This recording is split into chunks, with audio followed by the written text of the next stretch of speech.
Alrighty, what's up guys, welcome back to a new video. So today we're doing a January reading log. So this is the first reading log of the year. I didn't do one for December because, to be honest, I wasn't able to read that much in December, so I didn't want to make just a short little video. So some of this stuff is stuff that I read in December and some of this is January. So in no particular order, we're going to start with Moriarty Volume 2. This was really good. I think the story's fantastic. I think Sherlock Holmes being brought into the story, he's going to be a really, really cool character. I think this is going to be kind of a Death Note type mental battle. I'm super excited for this. My only complaint with the series, which isn't really a complaint, it's more so just like, some of the characters, I get a little confused. I don't know if this is like the same with anyone else, but some of the characters, I'm like, I can't remember who's who because they all kind of look a little similar.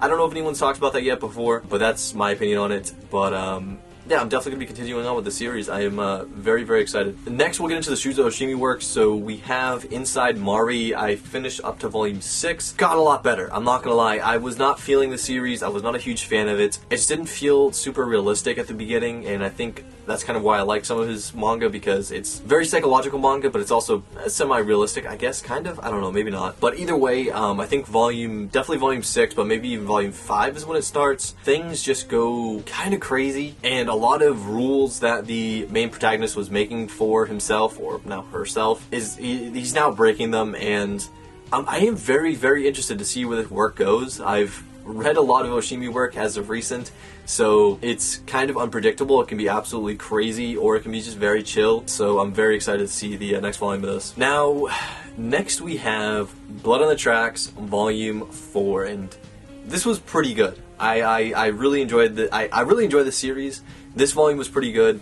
Now, I will say, I did go ahead and, so I read this volume, bought this volume, obviously I own 1 through 4, but I felt like I just didn't have enough. So I went online and I read I read from Volume 4 on to where it is like recently, where the last chapter, I think chapter 90 just released the other day, and wow, this series is insane. I mean, it is unbelievable. The craziness that comes on, the mental and physical battles that happen on just like everyday life for this kid and his mom and just the rest of the family. I think this volume towards the end is where things just start getting really even darker than it is at this moment, even like chapter to chapter as it goes on. Like right now I feel like it's more so with the first 4 volumes, it's more like volume to volume, like what's gonna happen, but the more you get into it, it's like chapter to chapter, you're like, what is going on? What's gonna happen next? How is this gonna like work itself out? So I will definitely be purchasing these as they come out. But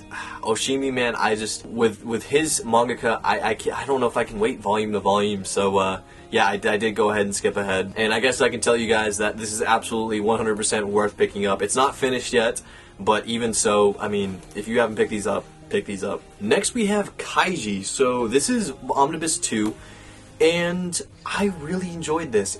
I don't want to like lie to you guys though, like there was certain issues I had with this omnibus. So this is not a series that you can read and like when you're tired, or you know, if you're just trying to kind of get through it quickly. This is not the series for that. There's a lot that happens, and there's also not a lot that happens, if that makes any sense. So this is very heavily gambling based manga and casino based manga, so although there are very dark elements to this, they don't really show themselves until the end of this volume. So while I do think it's very cool, all the gambling stuff and all the tricks that are happening and the deceiving and how they're able to do it, I did sometimes skip some speech bubbles when reading this, just because I don't know, I got a little tired of just the gambling side to this story. I wanted to know the darker side. I wanted to know what was going to happen. So, I mean, I didn't skip like full-on pages, but sometimes I just kind of like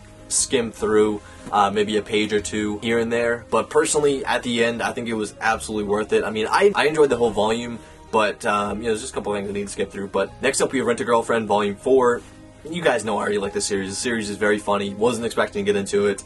But yeah, the anime is also out, so you can check out that. But yeah, I was a big fan of the series, and I'm hoping it stays good and doesn't get boring, because I can see a series like this getting kind of boring and repetitive. But yeah, waiting for the next volume to come out for this one. Next we have Ikagami. I've already talked about this series enough, but I did end up finishing it. So there's only 10 volumes, and The ending wasn't fantastic, but strangely enough, I was not reading this manga for the ending. I did not care how this manga ended.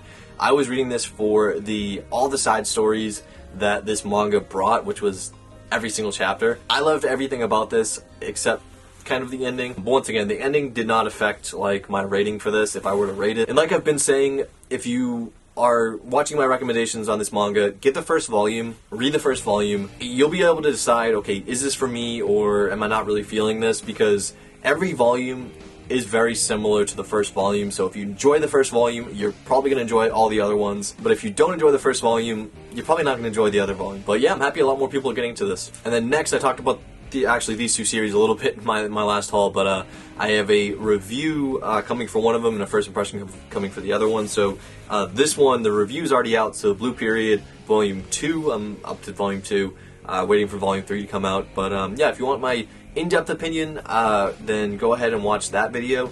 But this is a very good series. It's definitely one I was not expecting to get into, like painting. I have not a huge interest in painting or whatever, but I'm very excited that the story is ramping up in this volume. Volume 1 was kind of just setting the pace and tone and kind of also trying to show you some things within painting, but this was a little more story-based, and I think that's definitely where it's going to head. And then another series I read this month, which the first impression is coming soon. I don't think it's out already, maybe. But we have Blue Flag. This is Volume 1. I have the other volumes, but this is the only one I've read so far. Really, really enjoyed this manga. I talk about it more in my first impression video. But yeah, huge fan of this. Then I guess I can kind of tell you guys what I'm currently reading. So right now I'm currently reading Attack on Titan. I'm trying to catch up to that to try to get to where the anime is. I do have the full set. This video should be coming out after the haul, so you guys should have seen that. I'm also going to be starting One Piece soon. Once Attack on Titan kind of starts dying down the anime. On my Discord, we have like this new kind of section, this category that I put up, where it's basically a like very popular series that people are into, and there's like a voice chat for it. There's manga spoilers and anime spoilers. Right now that's Attack on Titan because that just makes sense. But we all agreed once Attack on Titan, the season's over, we're going to switch it over to One Piece and basically start from the beginning of probably the manga. I mean, you can watch the anime, I guess, if you want.